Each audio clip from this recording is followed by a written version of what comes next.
All right, racists. They're warriors.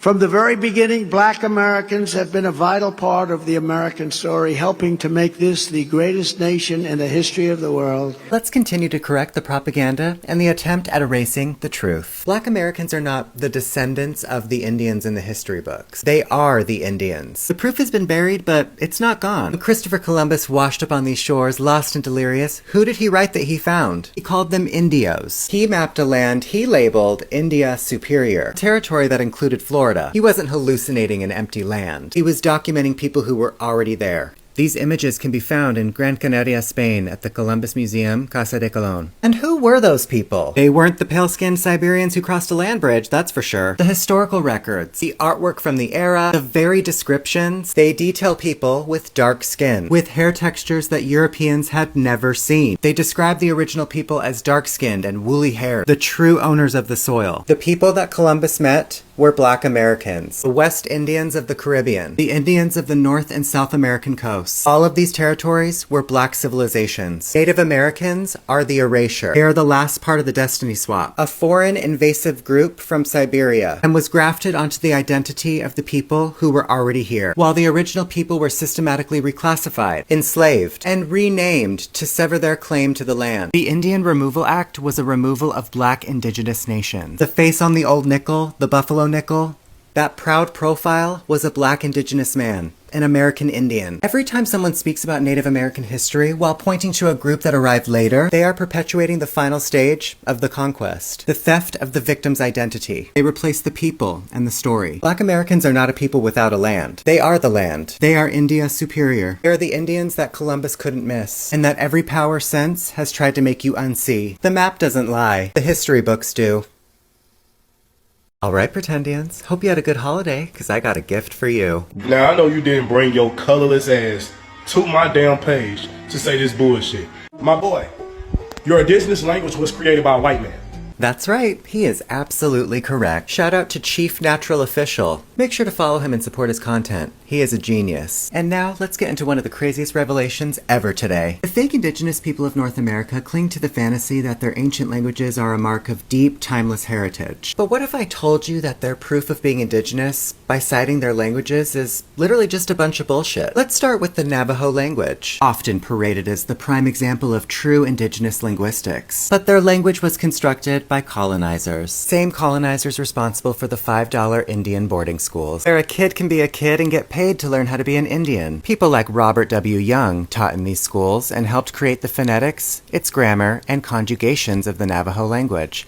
And Robert Young wasn't alone. These languages were dominated by white linguists like Edward Sapir, who is credited with being the first to produce evidence for the classification of the Algic, Uto-Aztecan, and Na-Dene languages. Leonard Bloomfield is known on record as a foundational linguist, responsible for the extensive creation and education of the Algonquian family's languages. He taught them directly how to understand the structure of grammar. The list continues with Benjamin Lee Whorf, the architect behind the Hopi language. And lastly, Del Hymes, the foundational linguist behind the speaking of the Klamath and the Chinook tribes' languages. These men applied European linguistic frameworks, decided what was correct, and created the very writing systems the natives use today, which now this exposes a lie so bold it takes your breath away. American Indian language isn't documented in a linguist book from 1935. It is documented in the DNA of global culture. It is the living, breathing, evolving linguistic force that every single culture, including the Siberian Americans, tries to emulate. American Indian vernacular sets the trend for the planet. Their evolution of the English language is the global lexicon. Their cadence, their tone, their innovation. It is so powerful that everyone, including their haters, tries to talk like them. From boardrooms to reservations to TikTok, the target of creation is clear. So now we must ask, who really has no language? The people who needed a team of outside academics to build them a codified one within the last century? Or the people whose organic, uncodified speech patterns literally redefine how the world communicates? I'll let you Pretendians answer that one. Team up with the Pan-Africans who are struggling for views and dance your way out of this one.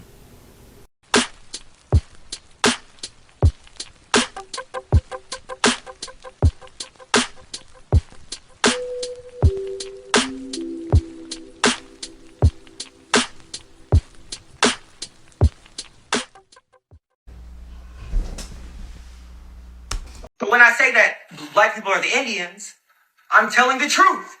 We are the goddamn Indians. We've been the Indians the whole time. Your ass has been living under a false ass history.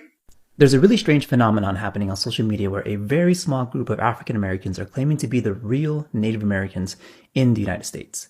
And if that claim seems to be completely outlandish to you, you're not alone, because it's actually pseudo-archaeology, which is the practice of interpreting the past using methods, theories, or assumptions that directly contradict archaeological and scientific methods. These narratives often distort, misrepresent, or completely fabricate evidence to uphold their claims.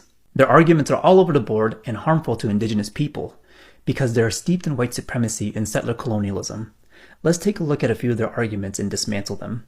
First, the Siberian argument. They like to make the argument that indigenous people are not truly indigenous because we are the descendants of the ancient people who migrated from Siberia 15 to 30,000 years ago. Let me put that in context for you. 15,000 years ago, the Ice Age was still happening. Woolly mammoths and saber-toothed tigers were still roaming the earth. The Sahara Desert was still green. And if you want to apply that argument to anyone else here, right now, let's take white Americans, for example. You would have to call them Middle Easterners because Europe at that time was under ice. The Siberian argument reeks of settler colonialism because it erases native history and works to destabilize native land rights and legal protections. Because if no one is truly indigenous, then there are no obligations, no treaties to uphold, no lands to return, and no justice to pursue. The next round of arguments they like to deploy revolves around the Dawes Rolls, which I hope they know is a colonial tool, not a sacred record to determine who is or who isn't native. The Dawes Rolls were created to dismantle tribal nations and assimilate us into white settler society. People were categorized in racist and strategic ways. The rolls are useful for better understanding U.S. policy, not for defining indigeneity. One of the more disturbing arguments that these folks like to make is that Native American children were sent to boarding schools to learn how to replace and be the real natives. Like you, it takes me a lot of mental gymnastics to even consider that as a reality, because the boarding school era is a very well documented and traumatic event that happened to Native kids who were forced to be at these schools to assimilate into white society. The bottom line is, we know the truth. Native people have been in relation to this land for at least 15,000 years and at most 30,000 years. And in that time, we developed thousands of ways to say Shamanastan Shuja Khadini, Mother Earth and Father Sky. The bones of our ancestors are here and nowhere else in the world. That is why, to this day, Native people will always be at the front lines of environmental activism, protecting the water, defending the sacred, and demanding for land back. Because indigeneity doesn't come from governmental designations. It comes from here. Yo, so we back in here for another edition of F-ya-Motha, and this gets so fucking tedious. These people want to be Native American so bad, and I'm not saying that they're not, right? I think you can have a multi-blend of people that could be indigenous to a land. I don't think, right, this country looked, I don't think the country is homogenous like, let's say, China, right, which is a misnomer because that's not even homogenous. Most people in China have different complexions. They don't all look alike. Although they share Mongolian features, the slanted eyes, the flat face, a lot of them motherfuckers are brown skin, dark skin, pale skin, and fair skin, and everything in between. There's no fucking country where everybody is the fucking same color. Not even fucking Iceland. There's black people there. There's black people in Germany. There are brown skinned people or black skinned people in South America, all over in every single country. There are different complexions in Africa, even in the Middle East. There's no homogenous country or continent nowhere on this fucking planet. So to think that people like this America looked like him when there are people that look like this in the 1800s and this and this and even this in the 1800s. I fail to realize how this guy, like, he's trying to discredit it because he's a mixed breed, right? All you mixed mutt motherfuckers walking around want to discredit the Dawes Rolls log. Now, he mentions that, but he kind of like glosses over it. Nah, we not about to do that shit. No one said that the Dawes Rolls list actually pointed to genealogy or actually signified a person's genetic from the indigenous people. That's not what we said. That's not what anybody says. What people say is motherfucking settlers and colonists actually had paid $5 to get on treaty reserved land or roll, like the Dawes Rolls, so that they could actually procure land that was allotted for natives, right? They paid $5. They were registered on the rolls, which means they were actually allotted land. They were afforded land, which is how a lot of white people got land. That and terroristic acts and governmental stealing, but I digress. So no one ever said that shit. And as it pertains to archaeological findings, they actually did prove archaeologically that you motherfuckers, Native Americans, most of you people,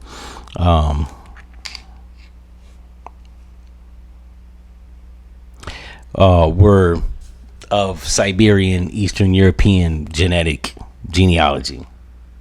I think I said that right. I don't give a fuck if I didn't. Let me see.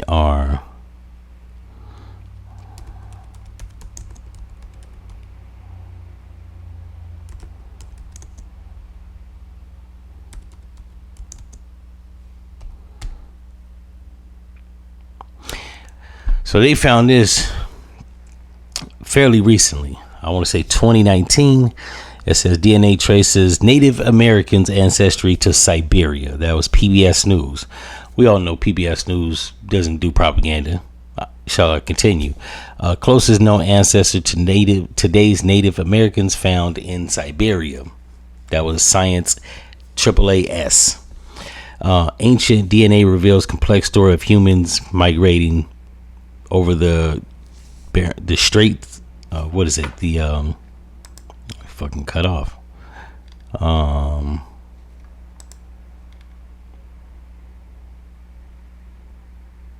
A more modern genome from 10,000 years ago remains found near Siberia's Kolyma River. Evidence of DNA mix of East Indian or East Asian and North American, ancient North Siberian lineages similar to that seen in the Native American population, a much closer match than any other found outside of North America. So the fact that he was trying to like say that was debunked, that actually wasn't, and that was the Smithsonian Museum or the Smithsonian Magazine. I didn't even know they had a fucking magazine. But we're going to go to ChatGPT, or not ChatGPT, but Google AI. It says, yes, scientific evidence overwhelmingly indicates that the ancestors of Native Americans migrated from Siberia to the Americas. Anybody know where Siberia is? Let me just do a quick check for all you dickheads.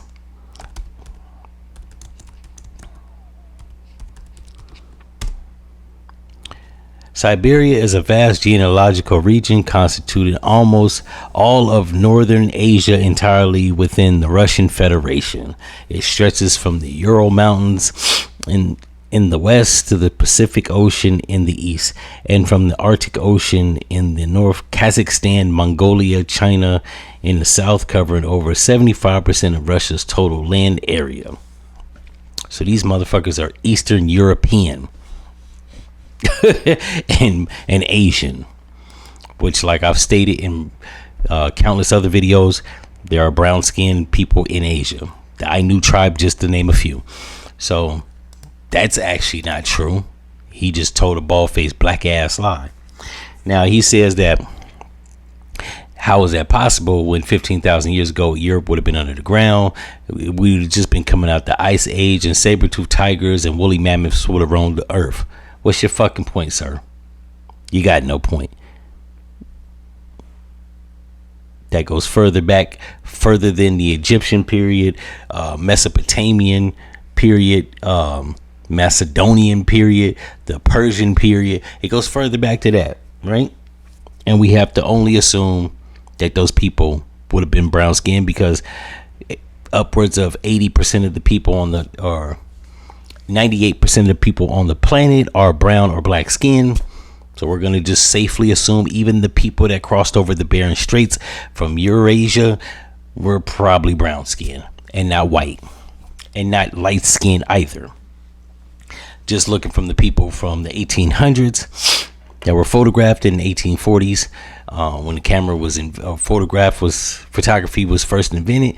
Them people are much darker than you are, and they're Native Americans, which by definition, because of the complexion, they are black. They didn't speak Spanish.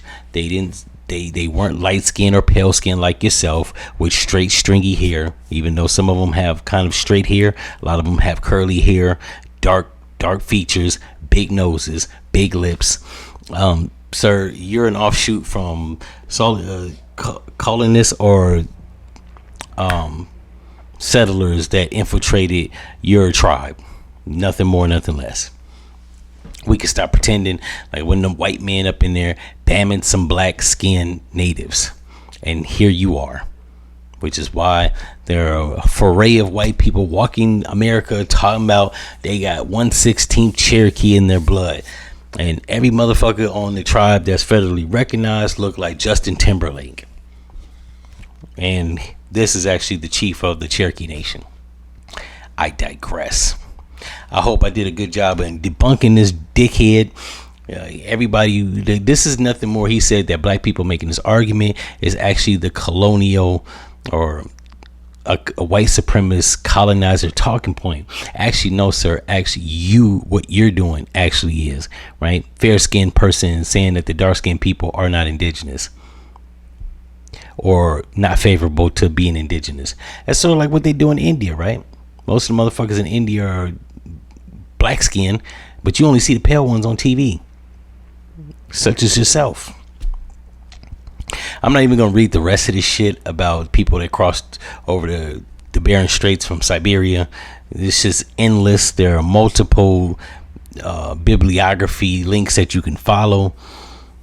This isn't just like, and none of this shit actually is pseudo information or your Afrocentric information. This is all white people saying this shit, sir. The Smithsonian Magazine, it's white people. PBS, white people. Science AAAS, that's white people. These are white publications. These are all white people saying that you motherfuckers are fairly new and that you traveled over here, meaning there had to been some people already here, like the ones that Hernan Cortez saw or Columbus saw, and we could just keep going on, but I digress, right? One, don't worry about niggas trying to encroach on your reservations. We don't want to be around a bunch of meth heads and drunks. That's one. And two, we like it in the inner city. Let's go keep it 100. I'm gonna keep it funky. That's why you don't see a lot of niggas in the rural areas. You don't have to worry about us infringing and encroach. That's the white man. That's what he does. We're not going to do that shit. You don't have to worry about that. So you don't have to defend that niggas ain't indigenous when everybody knows that the human race is black skin. Even myself am a mixture of European genetics. All the niggas that lived on the planet in the beginning of time look like Michael Jordan. You're a dickhead, and I'm out. No.